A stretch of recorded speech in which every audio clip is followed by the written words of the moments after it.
The Toronto Blue Jays explode offensively yet again with a 16-4 win against the Philadelphia Phillies. The hitting was phenomenal. The pitching was okay, and we saw some overall great things in today's game. So we'll break that down and much more on this episode of Jays Digest.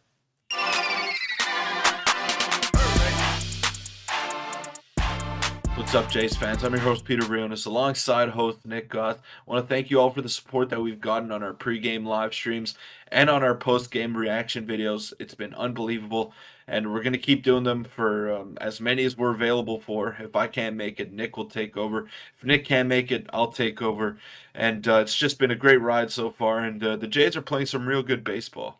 Yeah, it's been great to start the spring training this way, and a lot of you guys have said in our streams that it's become a part of your daily routine, which is great. So make sure to hit the subscribe button. We're super close to 6,500, and let's get into the first topic, which was it was an insane game. So the offense explodes once again, winning 16-4 against a Phillies team that, their lineup to start the game was very, very solid, like the Blue Jays was as well. Lots of major leaguers being played, and I'll just pop up the stats here now. Peter, who impressed you specifically today? Obviously, George Springer had a hit. Bichette, Otto Lopez, Danny Jansen played well behind the dish and not too much on the plate there. And then, of course, Daulton Varsho was a bit of the highlight of this game. He finally had a bit of a breakout game after a few games of some silence there. Right, and that's not even what's going to impress me, if I'm being honest with you. What impresses me is the depth on this team. Because okay, you could see how the minor leaguers do and say, "Oh, well, they're doing it against other minor leaguers." But how come once the replacements come in, the Jays start to separate themselves from the Philadelphia Phillies, and that happened last game against the Detroit Tigers. So uh, you could just see the separation between their depth and other teams' depth, and you have guys like Winton Bernard hitting the ball 100 plus miles an hour. Otto Lopez hit the ball 100 plus miles an hour two times. Rainer Nunez, who walked it off the other day. And I know I'm missing someone here because everyone contributed in Nathan today's Lucas played game. great. So Nathan Lucas played well. Cam Eden hit one 100 plus miles an hour. Zach Britton hit the ball very hard. Who am I missing here, Nick? Everyone, yeah. It's just everyone's been playing well. Everyone has been playing well, and they're all fighting for those maybe one or two spots that are up for grabs. So we know what Bo Bichette's gonna do. He's an all-world hitter. The guy is a hitting machine, and that's in the title. So we know what these guys are gonna do, but it's the depth on this team that is really impressing me right now. Yeah, and like you said, we'll pop it up one last time in case you did miss the game. Tons of people play great. Otto Lopez continues to just mash the ball. He's been good all spring training. He's been good in his brief time in the major leagues. But a quick highlight here now of Daulton Varsho's night. Obviously, or afternoon, I suppose, but he finally played very, very well. And this is, before we do that, obviously, this is a Relvis Martinez hitting an absolute bomb. That was another person who played absolutely phenomenal. Relvis Martinez. He lives and dies power. That's what he does. He strikes out a lot. He Yeah. hits for a lot of power. But this was the one I meant to show you. But either way, both of them. Varsho hit a very, very good double. And he's been playing, really good defense throughout spring training. But today, the offense finally came alive. Yeah, he's. I knew it would come along. I thought it would. He's just been struggling a little bit. He wants to see a lot of pitches, and I think that's his downfall in spring training because pitchers are attacking him. He wants to get used to the new league, the new team. So he's seeing a lot of pitches and letting a lot of good strikes go by, and he hasn't necessarily been aggressive, but he had three great at bats today, even though he was 2 for 3. I thought he could have easily been 3 for 3. And the base running, there was a play where who hit it in the hole? I think it was Danny Jansen hit a ball in the hole, or the cleanup hitter, Either way, yeah. Matt Chapman. Matt Chapman hit the ball in the hole, I think. And instead of advancing to third, because that would have been the only play for the shortstop Trey Turner, he he read the situation and he stayed at second base and he didn't get backpicked. So it would have been an easy play for Trey Turner to go to third and get Daulton Varsho out. So it's those types of heads up plays that don't show up on the box score that you'll only notice if you watch the game. He stole a base. He made that amazing diving catch in left field. So he's an all around player. He has no holes in his game. And if he can hit consistently like he did today, then Man, the Jays got themselves a great player for the next 4 years at least. Yeah, and talking about some of the other reserves here, Lopez, Winton Bernard, Addison Berger, and Nathan Lucas are batting a combined 340 with a over 900 combined OPS. And you can see here they obviously 18 hits, 5 doubles, a home run across 53 at bats. The depth is going to be so much better, and it just goes to show that the team is absolutely rolling. And like you touched on in the I guess the intro there, it's unbelievable the amount of depth the Blue Jays ultimately have. And then again, I showed you the home run, which I'll show you again in a second. Aurelvis Martinez, who hit 30 home runs at AA last season, blast his first home run of the season. It hit it so hard it broke StatCast, and I'll show it to you guys one more time. Absolute no doubter. Of course, the Jays were up Yeah. 11-4, and he got put in there, I believe, in the fifth inning. But he's looking solid, and hopefully he can continue to build on that over the next, I guess, throughout spring and throughout the minor leagues this season.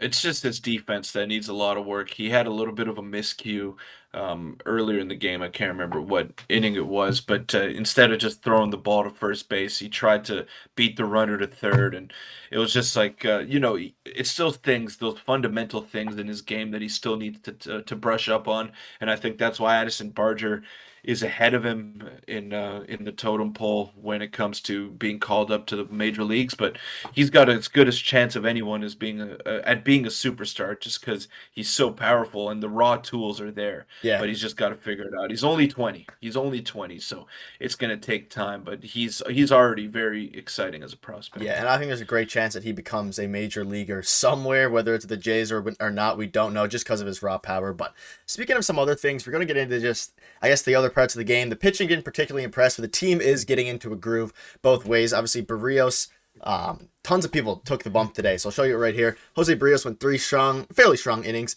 5 hits, 2 runs. Bassett 3 innings, 2 runs. Zach Thompson had another clean outing, which is good to see him bounce back. And of course, Anthony Bass and Eric Swanson, exactly what you expect out of them. Unbelievable. We have an unbelievable bullpen, is what it comes down to. And did any of the pitchers quickly impress you today? Barrios, I wasn't particularly impressed with, although I think he didn't have his best stuff today, but he fought through it, and that's something he wasn't able to do last year. When he didn't have his best stuff, he would just get shelled, and he would be out of there within one inning. Obviously, it's spring training, but he showed a little bit of fight in him today. The competitive nature that's made him one of the game's best pitchers over the course of his career, and he fought hard. You know, he didn't have the movement on his fastball that you'd like to see. For some reason, he was throwing his four seamer, and I don't know why, because his sinker was working very well last start. But yeah, his stuff wasn't great today. His changeup was very good, but his slider was meh. It was an average day Yeah. for Jose Barrios, but he fought through things, and that's what stood out to me. Chris Bassett was pretty good in his first inning of work, and it was just an overall solid day. The team's getting into a groove, like we mentioned there. Yeah, it was a good point. I was going to mention that about Barrios. Last year, if he gave up a run or two in the first inning, he would completely collapse, and he wouldn't sometimes not even get out of the first inning like we saw on opening day. But he gave up, a leadoff hit to Trey Turner and then a home run directly after to Kyle Schwarber, and then settled down a little bit and was able to get through three after recording out. So that's something good to see. And then, of course, Chris Bassett looked very solid overall. Obviously, he gave up a couple runs, so we're not too worried about that. But something else that impressed us today was the defense, and I'm going to show you this play by Daulton Varsho, and we're going to be coming to expect a lot of these plays, and just an unbelievable catch out of Daulton. I'm going to show it one more time. I don't know if you saw this live, Peter. We both obviously saw it live, but I did did not too. think that Daulton Varsho was going to be able to get to that ball, but I guess it just goes to show that I guess I was used to someone else in left field, who Lourdes Gurriel Jr. out there, probably wouldn't have made that play, but Yeah. I don't know. I'm excited to see this going forward.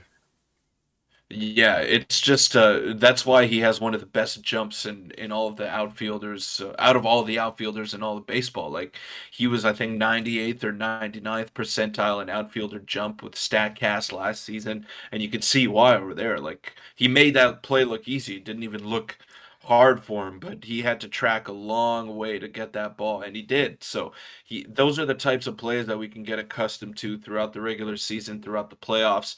And like I said, if he can get the bat going, he's just going to be one of the most valuable players for the Jays this year. Yeah, I was gonna say something. If he can hit like he did today, because today's a perfect example. He played unbelievable defense and he was hitting. He could be a 6+ WAR player if he puts it all together, and that's the upside you're hoping for there. Maybe. And one last thing before we move on to the news section is, like you said, his changeup was very, very good today. And he, Barrios overall, he pitched fairly well, but I just wanted to show you guys that in case you missed it. A pretty nice strikeout from Barrios, and I'm just happy that Oh, he that battled. was the slider right Yeah, there. Yeah, slider that and was changeup, the but either slider. way, he battled, Yeah. and you can also find more clips on Twitter. There's a couple more clips of his changeup as well if you want to go look at that. But overall, I'm just happy that Barrios was able to battle, which is something that he did not do last year. But yeah, let's move on to the news portion of Well, the he video. tried. Yeah, He tried.